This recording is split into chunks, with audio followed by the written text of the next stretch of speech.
Hey guys, and welcome to my blueberry patch. I am so excited to share with you today all of our best tips and tricks so that you can successfully grow this amazing superfood at home.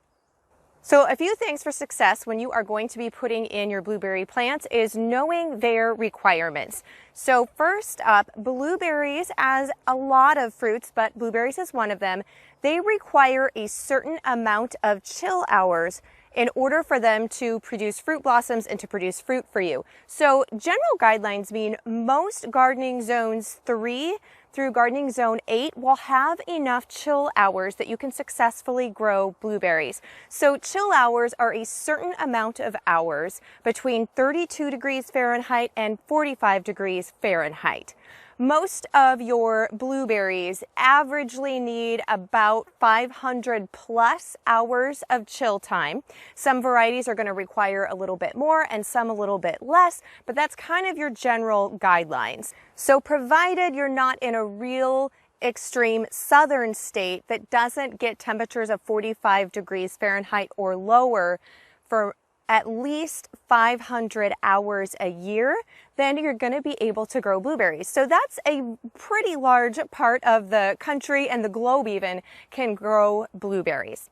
The other things about blueberries that you need to know are a little bit particular. Our blueberries do require, like most fruits and vegetables, but blueberry plants like to be in full sun. They will tolerate a little bit of afternoon shade, but you want to make sure that they are getting at least 6+ hours of full sunlight a day in order for them to grow really well, and of course for those berries to ripen up and be those sweet, wonderful things that we all love.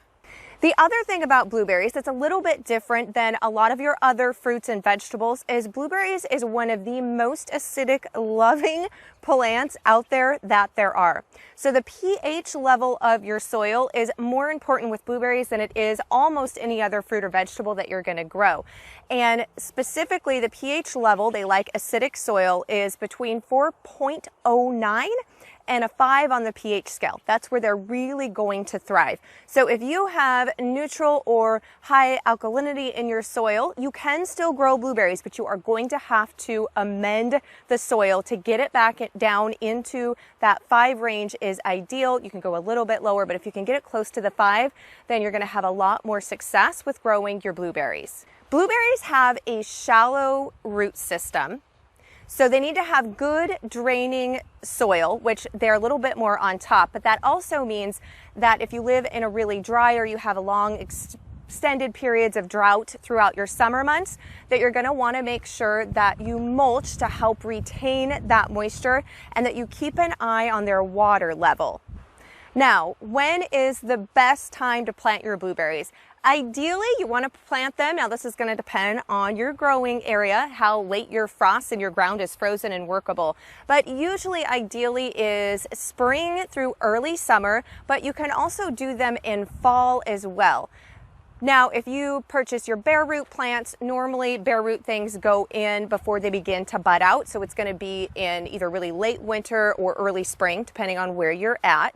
But if you purchase them in containers or in pots where they're not bare root, they're actually in soil, then you can probably plant them almost all year long. Now, at planting time with your blueberries, as I said, we want to make sure that we are amending the soil. So some easy ways to do that for the pH level specifically is the best way is to get a soil test so that you know what the natural pH level of your soil already is. And when you are amending for your pH level and you're trying to bring it down, you never want to bring it down more than 1 point in a 12-month period. So if your natural pH of your soil is a 7.0, then you're only going to be able to bring it down to a 6 in 1 year's time. So it's going to take you about 1.5 years to 2 years to get it down to that 5 level. Oftentimes, what people will do is they will use some peat moss and work that into the potting soil or the container where they're planting their blueberries, and peat moss will naturally help to acidify the soil. Also, using mulch of pine or fir shavings can also help to acidify the soil, and we're going to be talking about later in this video when I walk you through the full cycle that we take with our blueberries throughout the year on doing that method as well. And then of course you can use elemental sulfur. You want to make sure it's elemental sulfur though, and not just regular sulfur when looking at garden sulfur to help amend your soil, and it will help it become more acidic. You want to make sure it says organic or elemental sulfur so that it doesn't have any aluminum in it, because who wants to be introducing aluminum into their soil and their food source? Not me, and I'm guessing not you either. Now with your blueberry plants, you can plant them in the ground as I have here behind me, and I'll be showing you a little bit later in the footage. You'll be seeing our whole blueberry patch, but they also grow really well in containers because they are a shallow rooted plant. Then you still want to have enough depth in soil for it, but you can get more compact varieties that grow well in containers. So blueberries are something that almost any home can grow. It can be on a back patio, or if you've got a little bit more yard and acreage like we do, you can put in a whole patch. Blueberries, when taken care of properly, which after you watch this video, you're going to know how to do that, they will live and produce and last up to 40 to 50 years off of one bush. So they are a great thing to put in. And unlike a lot of fruit trees, your blueberries will start to produce and give you a harvest at the 3-year-old mark, whereas a lot of your fruit trees will be 7+ years on some of them before you really start to get a dependable fruit harvest. So even though you aren't going to get fruit that first year off of a 1-year-old plant, just know that you will be getting fruit a lot sooner than a lot of other fruit varieties that you could be putting in. Now, with your blueberries, they are, for the most part, a self-pollinating plant. So what I mean by that is most of them don't require a cross-pollinator. It's a really big issue when you start to get into different type of fruit trees and some fruit bushes that require cross-pollination in order for the blossom to actually form into a fruit. However, with your blueberries, they will do best, and this is true with any type of self-pollinating plant, they're going to give you a larger harvest if you do have a cross-pollinating variety planted and you want them to be within 50 feet of each other. When it comes to amending soil, doing your top dressings once a year and pruning, it's really easy if you just put them all together, which is why usually you will see a plot of blueberries in a row or together and not just spread out all over property and landscaping wise. Another thing that you'll want to take into consideration, and this is true with any type of fruit that you're putting in that is going to be doing some cross-pollination in order to bump up that harvest, is you need to look at the variety, the chill hours it requires if you are borderline on having enough chill hours, and also the time of season that it blossoms, because different varieties of blueberries, you will have your early season, meaning that they blossom and produce fruit earlier in the summer months. You'll have mid-season and you'll have late season. So a great way to ensure that you have a fresh blueberry harvest for the longest amount of period of time in the summer months is to get a early season, mid-season, and then late season.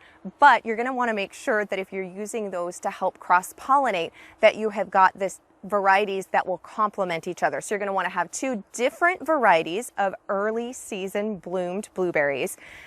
You would want to have 2 different varieties of blueberries that were mid-season, and then of course 2 that were late season, so that they are blooming at the same time so that their pollen can cross-pollinate and boost the harvest. And anytime we're talking about cross-pollination, if you didn't know that, it's going to be the same plant. So an apple tree will pollinate another apple tree. It won't pollinate a cherry tree or something else. So the same thing with the blueberries, but it needs to be 2 different varieties. So you couldn't get, for example, 2 top hat variety of blueberries and expect that they would pollinate one another. You would need to have separate blueberry varieties. Now, if your head is swimming, please do not worry. I have a complete detailed guide for you that has different varieties listed out based on their bloom time, ones that are more compact, so they're more suitable if you need to do container gardening for your blueberry plants. And you can access all of that, plus all of the information that we're going to be covering here in this video at melissaknorris.com/blueberries. Now, the beautiful thing about blueberries is once you get just these few key things figured out in the beginning, they are a very low maintenance fruit that will produce for years and years and years. You have your planting time once a year that I amend the soil and mulch, which I'm going to show you step by step. We're going to take a little bit of a backwards in time to what I did at this past winter and filmed it. And you have once a year pruning, and I'm going to walk you through the pruning. It's very easy on your blueberry plants, and the techniques that I use to prune your blueberries are to ensure that you have a larger harvest and is for fruit production and health of the plant.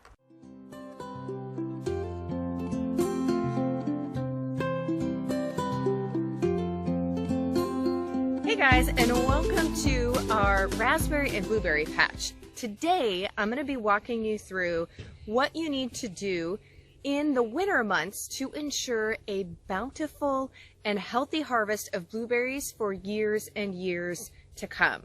The reason that we do this in January or February, especially with our blueberries, is to ensure that we are helping to stay on top of eradicating, or at least keeping it down to small numbers, the mummy berry fungus.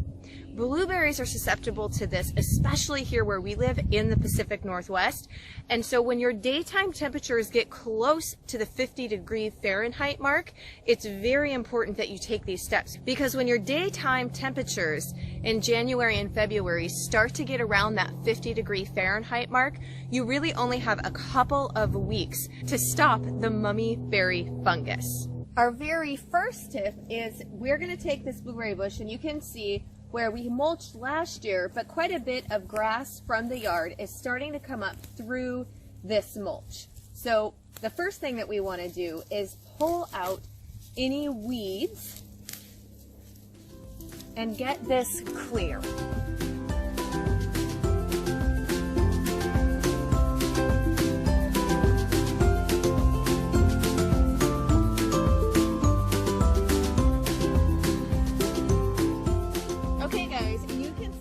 We have gotten this bush is completely weeded, and I've got the grubby hands to prove it. So now I'm going to take you out into the pasture and we're going to complete our next step. So the mummy berry fungus is actually a two-part infection. The reason that we need to take these steps with our blueberry plants right now is because when the temperatures are reaching that 50-degree mark during the day, that is when any infection that was in a bush, so any berries that were mummy the year before, when they drop, if you don't get them all, this is when they will start to sprout, or they will begin to grow, and they're little tiny bits of fungus that will grow. And they look like a little tiny brown mushroom, very small. And they will grow and they will send out spores that will then infect the blossoms and the plant that will affect this year's fruit. So we're going to pull out any of the grass, just because we don't want the grass there robbing the nutrients from the plant. And then we are going to amend it with whatever we're amending it for the year, because we are essentially needing to smother any of those spores before they have a chance to really grow and to produce anything. We're smothering them with at least 2 to 3 inches of mulch, and I'm going to be adding in some manure, hence the trip to the pasture. And if we do that, then we are stopping those spores and that infection before it can spread and multiply to the plants for this year. Okay guys, so we are out in the pasture. You can see this is where our round bale feeder is. We have our cattle. So I am going to go ahead and shovel up this manure. That is mixed with a little bit of straw. And you can see we're going to fill our 5-gallon bucket. Now, of course, one could use a wheelbarrow, but I'm just going to be doing one bush today. So a 5-gallon bucket works fine.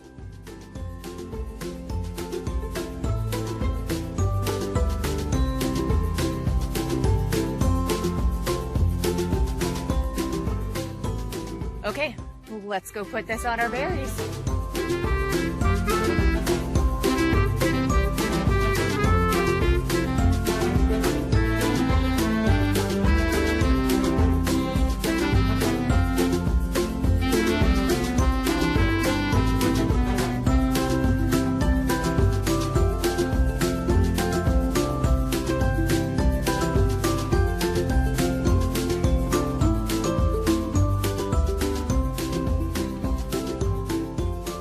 Now, I know you've been told, or you have heard, not to put fresh manure on your plants because it can burn the roots.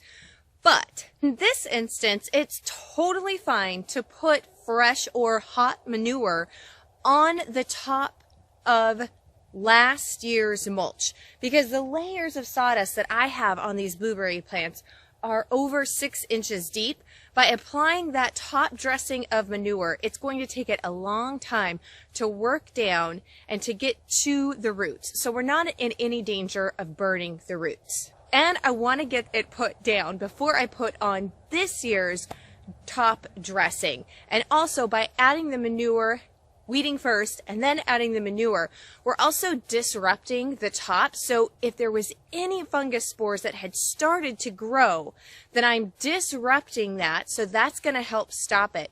And then when we smother them with the manure and then the additional mulch on top, are doing a completely natural, no chemicals or pesticides needed to eradicate and stop the fungus growth. We're also providing nitrogen, totally organic and naturally, and using a byproduct of our cattle that we already raise here on the homestead. And with the fresh application of the nitrogen and the layer of mulch, not only are we doing disease and pest control, but we're also helping with water retention and keeping the moisture level in the soil and to the blueberries' needs come the summer months. So this is providing multiple services to our plants and our berries for our harvest this summer.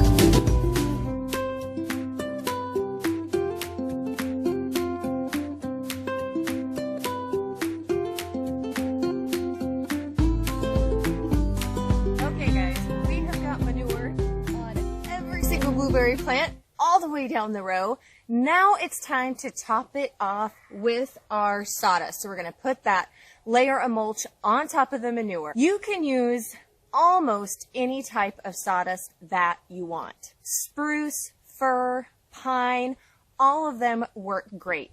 The only one that you really want to make sure that you stay away from and you don't use is any shavings from a black walnut tree. Black walnut has a specific compound, and that compound is toxic to many fruits and vegetables, but especially to your fruit trees. You also don't want to plant a black walnut next to any of your other fruit trees or your bushes, and you don't want to use any of the shavings, sawdust, leaves, anything like that in your compost or as your mulch on your berry plants. All right, let's get these done.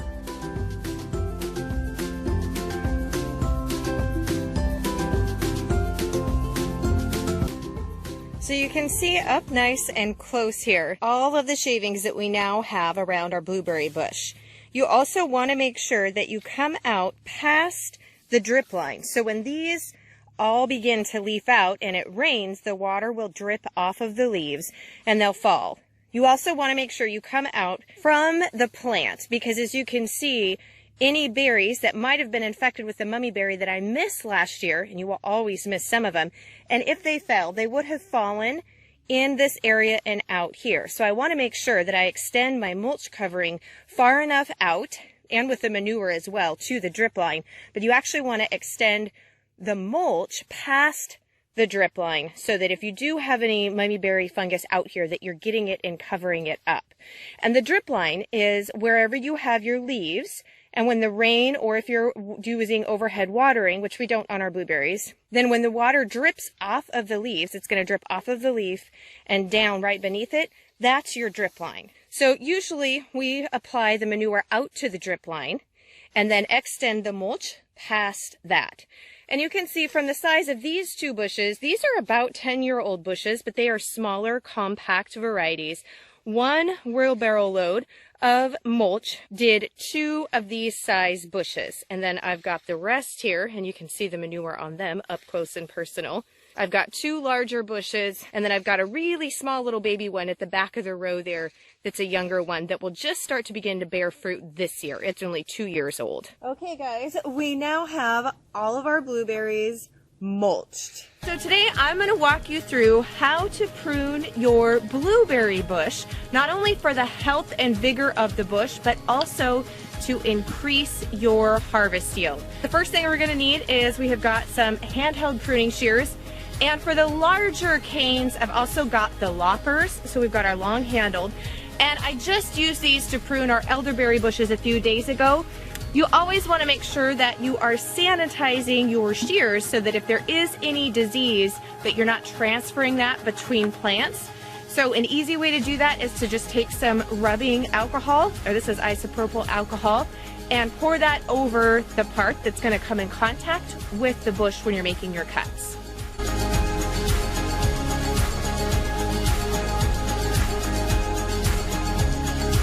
Now, pruning time is going to depend upon your growing climate. For us, I like to prune here in the Pacific Northwest, and we're gardening zone 7, the end of January into February. The reason for that is because you can see your fruit buds, so you know where your fruit blossoms are going to be and where you're going to have your blueberries versus what is just the leaf buds. And this is going to be really important when you're making your pruning cuts and your pruning decisions. It's best if you can prune on a dry day. So when your blueberry plant is only 1 or 2 years old, the only thing that you would prune for would be any broken or diseased branches. After that, as you start to get into 3, 4, 5, 6, and hopefully decade-old blueberry plants, then you're going to be making some more severe cuts, and I'm going to walk you through each of those. This plant right here is about a 9-year-old blueberry plant. So no matter what plant it is, or the size, I should say, age of the bush that you're going to be pruning, the first thing that we're going to look for is the new growth versus dead or diseased growth. So your new growth, you're going to be able to visually see really easy is this bright red color, and it's more supple and viney looking. Your old growth is going to be the darker gray and more woody looking wood. Then you're going to have areas where you have got dead branches, and you can see those because they're usually very dark brown. Sometimes they'll be black, and they don't show any signs of new growth. So the first cut that I make when I'm looking at a plant and we're getting ready to prune, and this is going to be true no matter what age the plant is, even your younger ones, is you want to cut out any of the dead areas. So whenever we're making a pruning cut, when we're cutting out dead, we're going to do it at a 45-degree angle and a nice, sharp, and clean cut. So pruning shears are essential, and you want to make sure that they're nice and sharp. So you're going to come right below the dead area into the healthy tissue, and at a 45-degree angle, you're going to make your cuts. We've got another one right here that's right above a fruiting bud, and so we're going to come right above there, and we'll also get that cut out. So this is obviously a dead branch, so they want to remove that. Now when you're removing a full branch that's dead, you're actually going to come and not do that 45 angle cut. You're going to come right up to this part, and you're just going to do it flush right up against it. So we're going to remove that. Now here we've got at the tip here, these are all fruiting buds. So these larger swollen ones at the tip, these are all going to be multiple blossoms, and you're going to get a handful of berries from here. Then down here, these are all what your little leaf buds are. So this is just going to be foliage. And you can tell when we're looking at this branch, as this comes out, there's hardly anything on this. This is older wood, and it's also growing out into the aisleway where we go through and mow. So I'm going to remove this because even though there is a couple of fruiting buds, they're very small, and there's no growth or fruit happening on this. So we're going to remove this, and again, we're just going to do this right up flush on that branch. You always want to make sure you remove any of the material that you're pruning. You don't want to leave the dead or diseased branches in. You want to take those out. And this is just on the end of here. This is dead, so we're going to take that off, as well as right here. But we're going to leave these because they're fruiting. And when they're really small like this little twig just doesn't have anything on it. You can almost just break them off, the little tiny ones. When you're looking at the center of your blueberry bush, the wood that is 6 years or older, which is going to be characteristic of being a lot thicker around, dark, and this is the oldest pieces, they have all the moss on them. After they've hit about 6 years of age, you're going to be able to tell that they stop producing as well, and you're going to want to start thinning them out so some of these younger, newer canes can become a part of the blueberry bush, and that you always keep it vigorous. So this here has got a lot of dead, and there's nothing coming on this. So I'm going to take this actually all the way down to the ground, and we're going to cut that off really low and remove it. That also is going to allow more sun and airflow to get in here so that we don't have fungal disease setting in as much, and that the berries can get ripened, that they're not shaded by a lot of foliage. So one of the things that I like to do is to travel up this branch, and I'm going to leave part of this, even though this is older wood. When I'm looking at it, there's a lot of blueberry blossoms on this branch, and there's still a lot of good growth through here. However, this older branch right here, it's shooting into the middle of the plant, which I want to keep that a little bit more open, as I said, for airflow and to help those berries to ripen. And this doesn't have a ton of new growth. It actually has quite a bit of old on there. So I'm just going to remove this portion and take that out. And then we're going to let the rest of this grow. And then next year I probably will remove this in its entirety when this one has filled in a little bit more. Okay, so as we're looking at this plant over here, you can see this is one of those older canes. And as I come out and examine it, there's hardly any new growth on this. There's a few little fruit blossoms, but there's just not a lot. It's not very vigorous. It's not adding much to the plant, and it's taking away. So I'm gonna actually, when you get to these bigger canes on here, we're gonna take our loppers. We've got the longer handles, so you just got more leverage. And you wanna go down really low when you're removing a cane, and we're gonna just remove and cut that out. And again, as I'm looking at this older wood, now this wood isn't quite as old. It's got a little bit more red to it, a little bit of moss growth on it, and it's not as thick. So I can tell that these are slightly newer, though they are getting older. But I need to evaluate them because I have a lot going on in the center here. And we need to see which one is the healthiest, because these are starting to rub. And you don't ever want to have your canes, or if you're even pruning your fruit trees, when they start to rub, that's a place for disease and insects to enter into the plant. So we want to remove anything that is rubbing and causing friction against one another. So we're going to evaluate and see which of these are the healthiest. So this has a lot out here. There's hardly any fruit buds on here. There's a little bit, but there's not a lot of new growth, and it's not going to be a lot of fruit production. Whereas this one, I've got quite a bit of fruit buds here and a lot coming up through and here. So I'm going to remove this one out. It's also an older cane, and it's just less vigorous. So again, you're going to get your lopper right down in there at the base, making sure you have the right one selected. And we're going to take this one out. And actually, now that I've got it removed, I can kind of get in there at a little bit better angle, and we're going to go even a little bit deeper, taking that out at the ground level. So this one here, even though this isn't a super old one, you can see where we've had breakage here. You want to make sure that we remove this, because that is an easy entry point for disease and insects to come in. I've also got some dead branches coming off of this, and as we look at it, even though this is a little bit newer growth, it's not very vigorous. There's quite a few dead spots, and there's only a few fruit buds. So I'm just going to take this one all the way out and completely remove it from the blueberry plant. Now these are smaller, but there's only one fruit bud on this entire thing, and they're growing back in towards the center of the bush. And because they're not showing good signs and they're not very vigorous, I'm going to go ahead and take these out as well. Remove any dead wood like that, even though we're going to keep this cane. So we've removed a couple of canes from the center, but as we come into this one, this is an older cane again.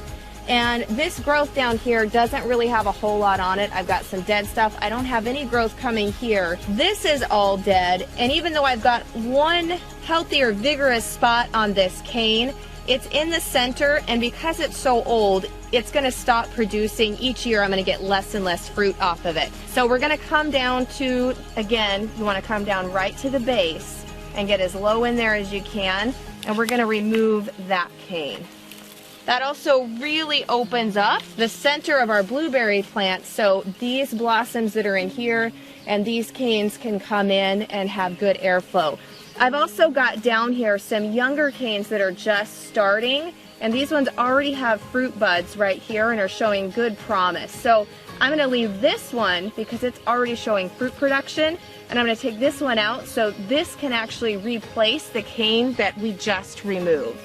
So we're going to come over on this side of the bush, And here I've got some older wood, and as it comes out, there are some fruit blossoms on here, but it's not really vigorous. So what I'm going to do is, this is some newer wood that does have some fruit blossoms on it, but as you look at this, it's got a lot of new growth, but there's only one blossom on here. So this cane I'm going to take out right here at the bottom. Now as we look over here, I've got some good fruit budding coming on over here, and this is new growth.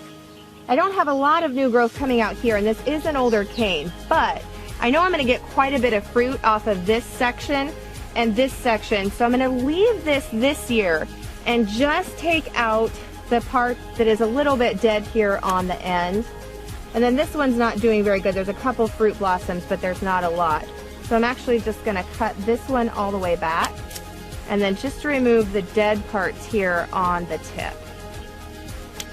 And on this one, I don't have a lot of fruit bud, and I've got some dead wood. So again, we're just going to take this down to the bottom there, and kind of, this one has some fruit blossoms here. So I'm going to leave that because I'll probably remove this cane next year. But just so you can kind of see how you can plan to leave some for this year, and then you'll know the following year you're going to remove it. Okay guys, well there you have our yearly maintenance that we do on our blueberry plants. So it's usually about maybe 3 hours for the size of plants that we have now total, and that's once a year. And that's really the only upkeep and care that they require, and they produce us with blueberries almost all summer long, which is amazing. One other tip that I'm going to get you that I get asked quite a bit, so I want to make sure that you have, is blueberries. Not only do we love them because they are amazing, but the birds really love them too. So the best thing that I have found to make sure that I get to harvest the blueberries before the birds do is to use some type of netting. I have tried shiny tape, we've tried fake owls, we've tried all types of things, but I kid you not, the birds instinctively know right when those berries become ripe, and I have seen flocks come in and strip a bush of all the ripe berries in just one morning. So once our blossoms have started to form and turn into green berries, then we go ahead and just get some regular netting, and we net our blueberry bushes for the year. So we simply run a wire above our blueberry plants, and it's just attached to a pole there at the end, and we make sure it comes up over the plants. And then this is our netting. So this is just the black netting. You can get this in big rolls at pretty much any Lowe's, Home Depot, gardening supply type place. You can get it online. And we just put this over top of this wire, and then you just simply drape it over your bush. And then that way you can easily lift it up when you need to pick and harvest, but it's going to keep those birds out of your lovely berries.